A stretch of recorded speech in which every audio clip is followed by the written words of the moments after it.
Iran's supreme leader, Ayatollah Ali Khamenei, rejected US President Donald Trump's demand for unconditional surrender on Wednesday. It came as thousands fled intensified Israeli airstrikes in the Iranian capital, Tehran, prompting Turkey to tighten security at the border it shares with Iran. In a recorded television speech, Khamenei said Americans, quote, should know that any US military intervention will undoubtedly be accompanied by irreparable damage. Iran's got a lot of trouble. Trump has veered from proposing a swift diplomatic end to the war to suggesting the United States might join it.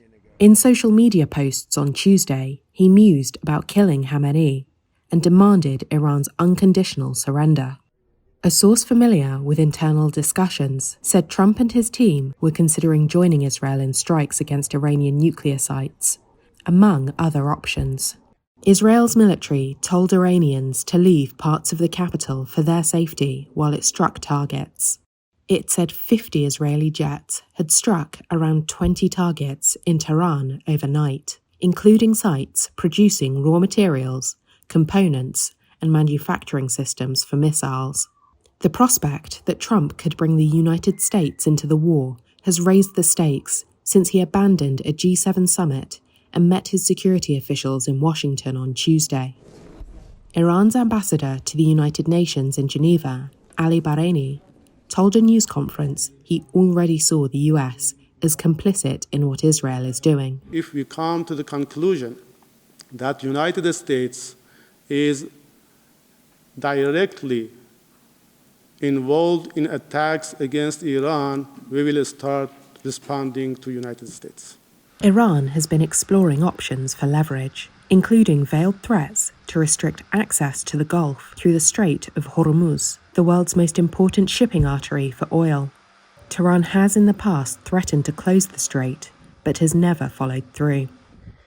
While inside Iran, the biggest attacks since the war with Iraq in the 1980s have wiped out an echelon of senior leadership.